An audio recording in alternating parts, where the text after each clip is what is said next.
Did you know that TikTok comments show up differently on the same video for you and me and anybody based on what I interact with or engage with on the platform? So for example, if it's a video of coffee, you might see comments that speak to your coffee preferences. If I don't drink coffee or if I hate coffee, I'll see comments that talk about how coffee sucks, whereas you might see something different. So I think even that whole feed of how they get you engaged is part of their science for this app, is definitely how do we get you so sucked in till you get into a hole that you don't want to get out of. This is Limited Supply, the place for refreshingly real takes on what D2C is really like. We're your hosts, Nik and Moiz. Let's start talking about money. Nik, you and I always talk about 3PLs and our poor experience with them. I want to talk about one that people are having a really good experience with. It's called Red Stag Fulfillment. It's owned and operated by e-commerce entrepreneurs. They're spectacular. They have 3 guarantees: 0 shrink, 0 mispacks, 0 missed shipments. In 2024, year to date, they have 99.993% accuracy across inbound inventory, order accuracy, and on-time shipping. That's 99.993%. That actually blows my mind. If you want to learn more, go to redstag.com/limited. Once again, that's redstag.com/limited. Nik, this is episode 6 of season 8. We're making some progress on this season. Summer's begun. It's official. We've got a bunch of stuff to talk about today. One is TikTok Live. The next is, I want to talk a little bit about racism against Chinese companies, particularly Shein, Temu, and TikTok, and then some international expansion ideas. And I have one business idea to talk to about, or that I want to chat about with you too. But why don't we start with TikTok Live, if that works for you?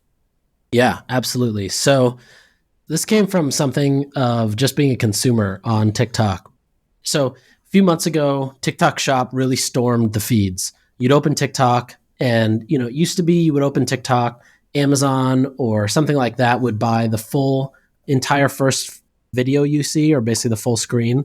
And then you swipe out of that. A lot of times it was focused on entertainment. So a new TV show, a new movie, trailer.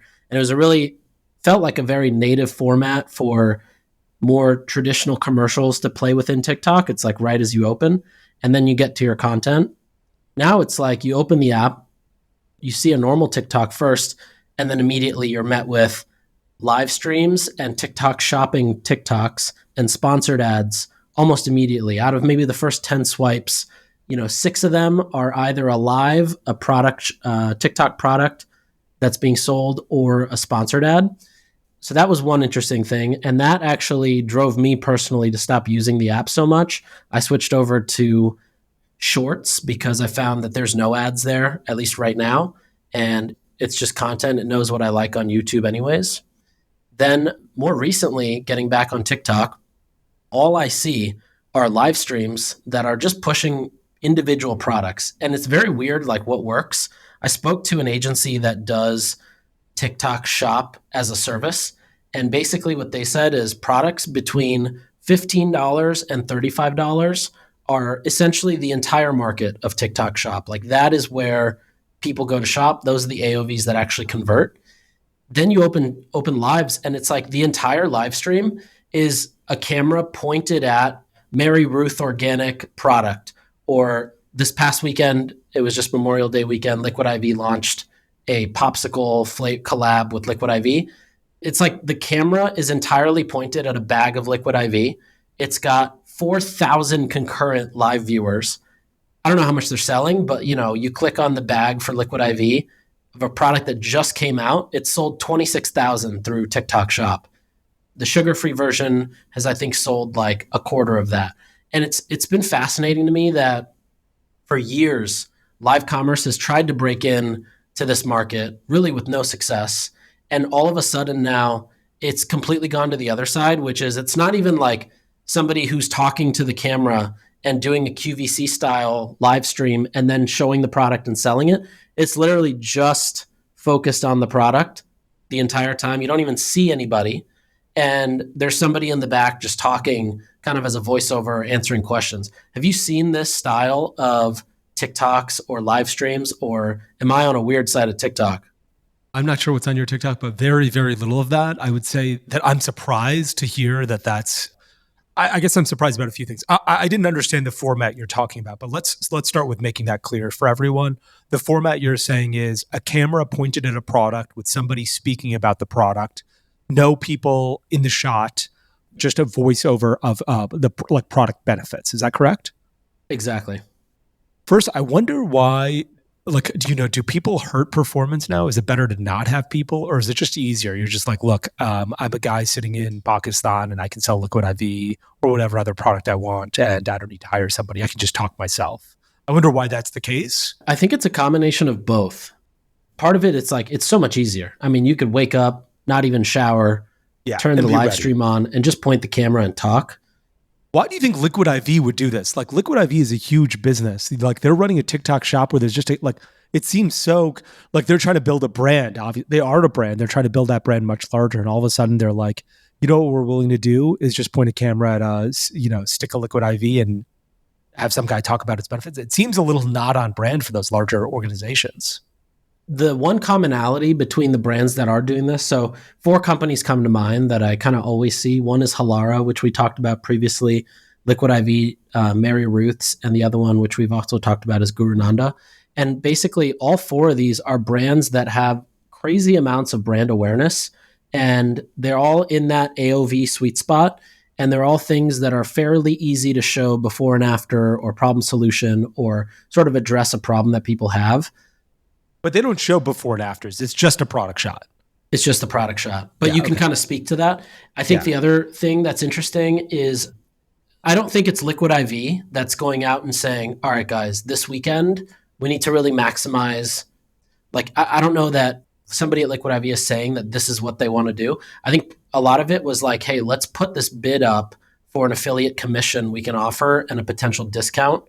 And then all of a sudden these creators grab they're just seeking what are the deals that they can put out or talk about. And, I think when I looked at Liquid IV, it might've been like for every pack that sells, I'm making $5 or $6. For higher AOV price points or for higher price points, you can make like $20, $30 per product sold. Okay. All right. So here's another thing that I just realized that you're saying is the person doing this is an affiliate. It's not actually Liquid IV. Okay. Gotcha. Yes. This specific piece of it is what just got replicated to YouTube. And I think they're pushing it more than just the shop piece, which is we're going to build out this whole affiliate network amongst YouTube creators and Shopify stores where if there's a good match, then they'll jump on and be able to easily just integrate to your catalog and start promoting what they want. Yeah, Facebook is supposed to do that in the second half of this year as well. That's great. I love that. Like, I love making it easier for brands and influencers to communicate and engage with each other, and the brand to pay the affiliate in an easier way, right? Like, no coupon code. Some of those don't get tracked correctly. No link. Can't even do that in half the on Instagram. Make it so that it's easier for us to pay the affiliates what they deserve to be paid. Yep. So it's surprising. I wonder if like Liquid IV, like Guru Nanda, I can understand this happening. I wonder if Liquid IV and Mary Ruth Organics are embracing this, or they're like, we haven't realized this is happening. Liquid IV is currently offering 15% commission. Like if I sign up and say I want to promote it, they'll give me 15% of every sale I drive. So off a $25 pack, they'll give me $4 for every $25 pack I sell. That is so little. I'm shocked that like people are willing to do that. Like I'm also surprised that Liquid IV. Let's not use Liquid IV because they're owned by Unilever. Let's use another example. Let's use native deodorant. Why not? I'm paying Facebook 30 to 40% CAC. Why am I only ready to pay an affiliate 15% or 10%? Why are those things not 40%, 50%? Like, I'm surprised that Liquid IVs isn't higher. I guess the live stream makes sense because it doesn't cost the guy anything. He just has something pointed at somewhere. He doesn't have to produce a bunch of videos and a bunch of it's just like, I'm doing this. God, I wonder if that works. You can just point something at a stick of deodorant, just start talking about it. Like you're on QVC, costs nothing to produce. TikTok is really leaning into live, so they're going to get it. They're going to be like, let's push this really hard. Yeah, it looks like Mary Ruth's definitely is leaning in because so their other products have 2,000 products sold, 1,000 sold, couple hundred. This one, which is their hair growth product that I remember David speaking about, that is going to be huge for them. They've sold 42,000 on TikTok Shop, and they're offering a 20% commission. So for every unit sold, they'll pay me $11 if I want to promote it. And the other thing that they'll do that most brands who are doing well on TikTok Shop are also doing is they'll send creators a free sample, whereas most brands make you buy that first product before you go and start creating content around it. Will it hurt Mary Ruth Organics brand to see a bunch of TikTok live guys being like, here's us promoting this product, or it won't hurt their brand, you think? I don't think it will, only because I think it comes off to the consumer as an affiliate play, or that it's not being done by the brand. It's kind of being done like a reseller. Honestly, this feels like the modern day Tupperware party to me. Like, this is the modern day version of somebody has decided to take your brand into their hands and try to resell it. I do think, depending on how big like social commerce gets, it'll definitely have an impact on the Amazon business or maybe the retail business if it gets big enough. But as far as like brand reputation, I don't think it hurts the brand at all. If anything, I think it just adds more and more social proof to click on a live and see somebody is staring at a liquid IV bag and there's 1,400 people who are staring at that. I think only shows more strength to the brand. Okay, here's where I disagree with you. I think it does hurt the brand, and I think it hurts it materially. Instead of like Liquid IV being this brand that's about rehydration or hangovers or, working out or whatever it is, it just reminds I'm like, is this a Temu brand? Like, it just feels so cheap. Unless the guy has made a really beautiful spot for him to showcase his Liquid IV and talks about it in a way that's really interesting, where he's like, I love Liquid IV. It's so good. I use it when I go to the gym afterwards, or if I'm hungover. It just sounds very drop shipper. It sounds like it's a drop shipper selling a product now. And I'm just like, oh my God. Like, if I saw that product at Target, I'd be like, oh, that's the brand that's on like TikTok selling in a really shady way. I want to avoid this. So I think it actually is a detriment to the brand. I don't know how to balance. Like, if I was Guru Nanda, I might keep it up. If I was a drop shipper, I might keep it up. If I was Mary Ruth Organics with an end cap at Whole Foods, I'd be like, this is not going to be good. Like, I go to Whole Foods, I'm like, I see this brand on TikTok, and then I go to Whole Foods and I see it. I'm like, those two are, which is ironic because our next segment is about racism against Chinese companies. Those two are opposites in my mind. Like, Whole Foods and, Temu are opposites in my mind. But yeah, the problem is it moves units. So who am I to like complain? Totally. Okay. Well, I think that's really interesting. Are you seeing the live stream is the first thing that loads? It's within the first 3. Okay. One interesting thing I discovered this weekend through another TikTok video. To your question, it's in top 3 for me. It's probably because I always click in, especially if it's showing a product. I'm like, what are the people asking? How many people are watching? Are they calling out how fast sales are going out? For you, it might not be. Did you know that TikTok comments show up differently on the same video for you and me and anybody based on what I interact with or engage with on the platform? So for example, if it's a video of, just to keep it simple, coffee, you might see comments that speak to your coffee preferences. And I might see comments, if I don't drink coffee or if I hate coffee, I'll see comments that talk about how coffee sucks, whereas you might see something different. So I think even that whole like feed of how they get you engaged is part of their science for this app, is definitely how do we get you so sucked in till you get into a hole that you don't want to get out of. Early on when I was at Native, I was trying to like look on YouTube videos of people who are like reviewing deodorants, and I'd always try and comment. And I was like, how do I hack these comments? I'm like, oh, you should try Native deodorant. I'm like, why is this not number 1? Like, how do I get this to number 1? And I was like, okay, is it just most likes? Like, can I go on Upwork or get some guy in India to get 20,000 YouTube accounts and just like my thing the most? And it's like a sophisticated algorithm with comments on YouTube as well. It's not that, I don't think it's that sophisticated where we'd see different ones, but it's sophisticated enough where it's not like easy to just hack. Making it like individual to the person is even smarter because it's really impossible to hack. Yeah, the other thing they do, which I've noticed, is they'll put anybody you follow or you're friends with, they'll prioritize that. So if you're friends with somebody and they commented, meaning they follow you back, that's number 1. People you follow are number 2, and then it's all the viral comments that are associated, that are like for your demo. Nik, you and I always talk about our poor experience with 3PLs. I want to talk about a 3PL that people are actually having a great experience with. It's called Red Stag Fulfillment. It's owned and operated by e-commerce entrepreneurs. It's not VC backed. And the crazy part is they don't say yes to everybody like every other 3PL. They say no to most people. They won't work with you if you're an apparel company or a company with thousands of different SKUs. Their goal is to provide the best fulfillment experience for brands where Red Stag Fulfillment and you are a mutual fit, which is really amazing. They're backed by 3 performance guarantees, 0 shrink, 0 missed packs, 0 missed shipments. If they miss one of those guarantees, they fix it at no cost to you, and they pay you $50 per instance for the inconvenience. So if you're doing $1 million or $2 million a year, Red Stag Fulfillment's probably not for you. But if you're doing 3, 4, or 5, you should really reach out to them. You can go to redstag.com/limited to learn more. Once again, that's redstag.com/limited. Okay, I want to talk about Shein, Temu, and TikTok. Let's do it. And these are the 3 large Chinese businesses that have grown up over the past decade or so and have really made a huge impact in the United States recently. Obviously, we're talking about TikTok. It's huge. People are spending millions of dollars, billions of dollars on ads. The shop is huge. I think we talked about how the shop does like $17 billion or so a year, or their goal is to do $17 billion a year this year in GMV. And you know how the US government is trying to ban TikTok. And then the same thing is sort of happening with Shein, where Shein, a lot of government officials are objecting to Shein and its dominance in the United States, its environmental impact, where they source their cotton.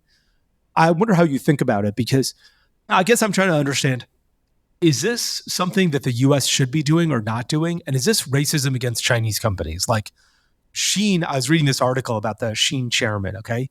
He lives in Washington, D.C. He's 61 years old. He's an American citizen. He came to the United States in 1982 to follow his girlfriend. And he was like 14 years old or something when he got here. When people are talking about TikTok and they're like, should we ban TikTok? I don't agree that we should ban them, but I can understand where people are coming from and saying, hey, look, this is a national security threat. It's on everyone's phones. It can influence opinion. But Shein sells clothing. And people are like, hey, is Shein a national security threat? Like, is there racism against these Chinese businesses, I guess? That's why I'm curious to hear your thoughts on it. I feel like from a policy standpoint, if anything, they're the most favored in terms, like they're sending packages in, they're not getting charged any taxes or tariffs. They have this incredible line of products coming in that we're basically getting ripped off on, I think, to some degree. Like our country's not making any revenue as a result of that. I don't know like the specifics of the businesses, but like I'm sure there's definitely some questionable things around ethics and how these businesses are run, the labor, the sourcing of ingredients or raw materials.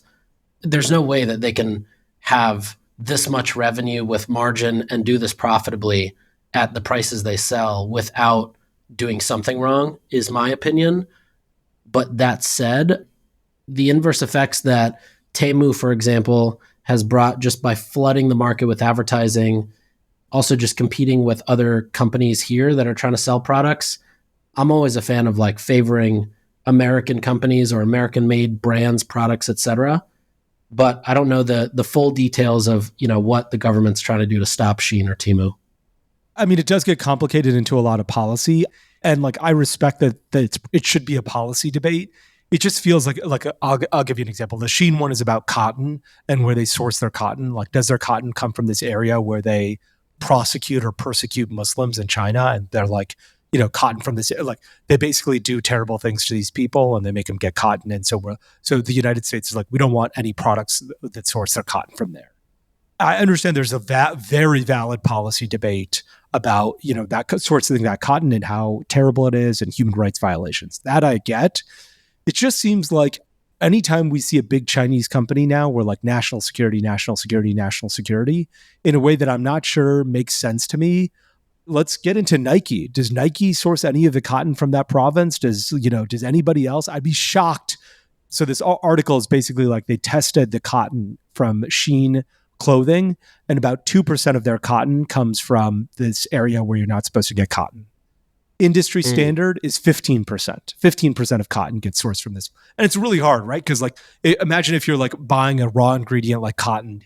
If I buy cotton from somebody, how do I know where they picked the plant to get the cotton? That seems really difficult. Yeah. When I buy a coffee bag that says Pete's Coffee, I'm not like, yeah, this is farmed by slave labor. I can't tell. It's just like coffee beans to me.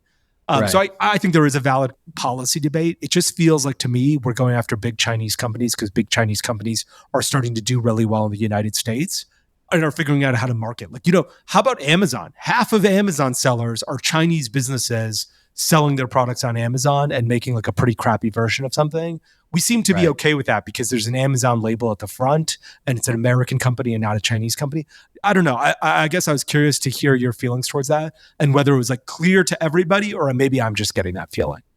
No, I think the way you position it makes sense. Like even thinking about iPhone production or Nike's clothing production, right. Like there's got to be things. Yeah, the way you frame it makes it a lot more interesting. And yeah, I think like those logos at the front definitely dictate a lot of that. Also probably like where the ownership lies or like, how much is the government benefiting from the ownership or from that company? I'm sure that plays some role in it too. Also, I just think in general, like China intelligence and the fact that China's so big, I think it is maybe the most comparable economy to the US. I don't know if that's right. I didn't go to college. It's number two, yeah. Yeah, I think like the US probably is always just trying to like eliminate liabilities or threats or future liabilities and threats. Yeah. But yeah, I totally see your point there. Okay, let's move on and talk about another thing that has to do with not China, but the rest of the world, which is expanding businesses outside the United States. Mm-hmm. The reason I wanted to bring this up is because I feel like most businesses are not thinking about international sales enough in a way that is really detrimental to them. Like the easiest one to think of is Canada. I remember Canada should be around 10% of the size of the United States. The way I think about it is it's probably about 10% of the population, 10% of the economy. It should be 10% of the United States' size. But like most brands, they'll suffer and work so hard to make their business better in the United States instead of bringing it to other countries, even beyond Canada. Australia, UK, Germany, Japan. They're just like, okay, US, our CACs are getting high. We've saturated audiences. We're going to launch new products. We're going to send out more emails. We're going to do everything we need to do. We're going to do everything we can to increase sales in the United States, but only thinking about the United States. Even when the CAC is getting high, they're just like, how do we figure this out in the United States? The number one thing you can do is expand internationally in order to alleviate that CAC pressure. And I want to talk about it because I think not enough brands are doing it. Shopify in Q1 2024, they said they grew entirely, like as a business, 23% overall. But in Europe, they grew more than 36%, which makes me think that in the United States, they grew less than 20%, although I'm not positive about that. I'm just like, okay, Europe is driving your sales. Then I saw this Twitter thread by the guys who run Simple Modern. They wrote, the following countries equal 91% of Amazon US traffic. Europe is 54% of Amazon US traffic. Japan is 24% of US Amazon traffic. Canada is 7%. Why do you think this is such an untapped market? I think logistics. The logistics on the supply side, like let's say you're a cookware brand, or let's say you're selling mouth tape, right? Your hostage tape or Skinny Confidential. To go international is probably very easy because logistics wise, your weight of the product is super light and it's very easy to ship something. I think as soon as you get to maybe a heavier product, you have to start, like even with Hint, whenever we talk about international expansion, it was like, okay, we have to set up a whole separate supply chain in the UK or somewhere in Europe to then service the European market. Hexclad or Caraway or Barabee, like these products that sell bigger, bulkier items, I think they also have to think about that too, which is like, we can't just ship international freight. We've got to think about what is it that we can do from a logistics standpoint to make it much easier. It makes a lot of sense. I think the logistics is the number one answer. And I think like it can get hard. For instance, if you sell into Canada and you're a personal care brand, you have to translate a bunch of your ingredients into French because that's the law in Canada. But I think if you're Hexclad, I don't know where they make their products. If I had to guess, it would be China. If they're making it in China and delivering it on a container to the United States, can't they have it delivered in a container to Japan? Can't they have it delivered in a container to Europe and taken directly to the Amazon facility? Like it seems crazy that in the United States they can get it done, but they can't in Europe. And Europe is such a huge prize. It's half the if you're Hexclad and doing $400 million a year, Europe is $200 million a year. Like it is a massive, massive prize. I think the other thought too is like there is the option of, if you have a brand that's done well in the US, you can decide, do you want to play the distributor game? Do you want to get into Dubai through a distributor who says, yo, I'm going to take 10%, but I have all the retailers here and I can easily get it in anywhere? Or do you want to take the e-commerce and direct to consumer route, which is you just got to get fulfillment, logistics, returns set up, maybe localized customer service, and then activate e-commerce, which is, I think, what we see most brands do. Is there room for business to be built and say, hey, look, I don't have the retailers in Dubai, but you want to get an Amazon Europe? I will do that for you. Either I'll charge you a huge upfront cost, or I'll charge you 10% of revenue for the first 2 years. And I'll help you with logistics, legal importation, tariffs, duties, getting the containers over, storage, customer support. Is there room for a business? Like, why are there so many Amazon agencies? Why are there so many email marketing agencies and no agencies saying, hey, I'm going to help you bring this into Europe and sell it on Amazon? Yeah. Or are there? And I'm not aware of them. No, there definitely are companies. Like, there's one I know of in Dubai, stationed in Dubai, called Caliber Brands. What they do is, like, they'll identify brands. So like one that they brought a while back was NutriBullet.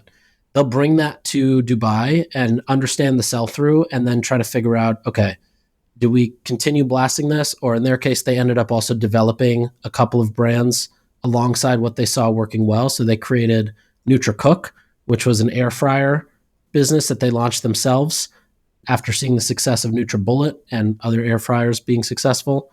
So there are companies that do this, but I do think that the layer between a successful brand in the US and executing this internationally, I think there's room in between, which is like, hey, who can be the quarterback that can come in, help with the playbook, the strategy of how this goes down, know all the partners and the players, understand what is favorable pricing, what's not favorable pricing, what are good terms, what are bad terms. Basically, how do I not get fucked as I try to do this?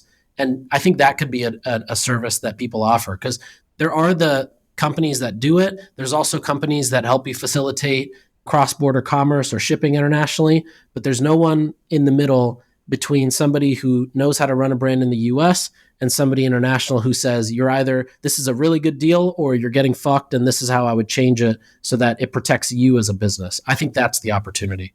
I think that's the opportunity as well. And I hope those businesses start and thrive, because I think that'd be really helpful. Like, there's so much opportunity in Amazon. UK, Australia, and Canada are easy because they're English speaking. You can kind of ship to them from the United Even States. New Zealand. If you do small enough volume, like, I don't know what the laws are, but like, doing small volume, it's not going to be a big deal. Getting into Amazon Europe is a heavy lift, but probably worth it if it's 50% of the United States, which blows my mind. It seems crazy that more people aren't taking advantage of it. Yeah. One last thing I want to talk about was a business idea that I have, and I'm curious to hear your thoughts, because I'm not sure if it's the smartest business idea I've ever had or the worst business idea I've ever had, which is not half, but a lot of America's on Ozempic or Trulicity or Mounjaro or one of these GLP-1s. Why is there no AG1 for Ozempic? Like, how come there aren't businesses built around Ozempic now? Like, if I were starting a new business today, I'd be like, I'm going to cater to one, they're wealthy. Two, they're women and women shop. Like, I hate selling to men. Three, these women are spending $1,000 a month to be skinny.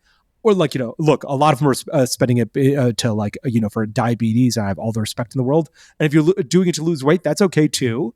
But like, why, do they need nutrients? Do they need like special nutrients because they're not consuming as much? Like, I'll give you a personal example. My mother started taking one of these because she's a diabetic, and she takes it every Friday. And on like Saturday, Sunday, and Monday, she's not very hungry. And by Thursday, she's like, this isn't working. I'm starving now. She's like, this stuff doesn't work. And I'm like, yeah, it's been 6 days. That's why you're hungry again. Do these people need special nutrients? And do these people need special supplements? Like, can there be an Ozempic supplement line? Can there be an AG1 for people on Ozempic? Can there be, whatever it is for people? Like, what do you think about that idea? I think it makes a lot of sense. I feel like usually what happens is once there's this big phenomenon, like the next wave of it is the products that work within that newly created category. I'd be surprised if a ton of supplement brands this year, especially going into the new year, don't release variations of their product that work hand in hand with Ozempic or something like it. I also think your idea is perfect. Somebody should come out and say AG1 for people who are on Ozempic, or colostrum, or collagen, or whatever, all these things that we're already selling. Just rename it for Ozempic and maybe add a couple of things that help supplement nutrients that they're not maybe getting because they're not eating as much. Or it's just an entirely new formula. But I think that concept makes a lot of sense. It's also like you've got the market created, and we already know they're going to spend a lot of money. Why not add to it? I think the vitamin deficiency is probably the biggest thing to play to, which is like you're on Ozempic, you are going to be missing vitamins by not eating as frequently. In particular, like I think like Ozempic, like these like the semaglutides, they will cause a lot of constipation. I'm shocked that there's not an Ozempic meets Metamucil combination, like Metamucil for Ozempic, like whatever Flush it is. those pipes. That's right. Yeah. Like I'm surprised that no one's created it, and I think that there's a huge opportunity to create that type of business. Maybe we'll call it Flush with a PH. Wow. Okay. You like PHs, huh? Yeah, it just sounds scientific. That's actually a great name. That's a great name. Okay, fantastic. I think that's going to be a wrap for episode 6. This is episode 6. Yeah, this was fantastic. We're going to miss you. I know you're traveling. We're going to miss you today at Commerce Summit in New York. So Commerce I'll take some Summit notes is today? It's today. Yeah, we're going to miss you. And I really thought you were going to be here, but you're not. So I'll take a bunch of notes, and for next week's episode, we can run through some of those notes and interesting things. I'm excited because Harley's going to speak to open it, and then there's a bunch of really good panels and whatnot. So I'll bring all the goodies. Are you moderating any of the panels? No, I'm just an attendee here. Okay, awesome. Wow, that's so great to like not have to be like, okay, I've got to prepare my stuff. And so I can really pay attention to what's going on. Commerce Summit is, I think, in my opinion, one of the 2 or 3 best events of the year when it comes to e-commerce. The guys who put it on are really phenomenal. Yeah, they put on a great event. And this year's the first year they sold, I think, less than, I don't know, double digits of tickets, but they allowed other people who are not invite only to come in. So it's going to be interesting to see how that shakes up the room. Last year, it was so intimate and invite only, which made it amazing. This year, I think, is also going to be just as amazing. There's a Fulfill.io happy hour tonight. Like, tonight, I guess, after the event. Are you going to that? I will be there. It's actually, it happened last night because this episode's coming out Wednesday. So it happened last night, but yeah, I was there, and I'll let you know how it goes. Okay, awesome. Looking forward to it. Sweet. All right, guys, we'll see you next episode. Have fun, Nick. Thanks for tuning in. We'll be back next time to cut through the noise in CPG, retail, and e-commerce. And if you enjoyed this episode, then why not share it with a friend? And be sure to subscribe wherever you listen so you don't miss the next one.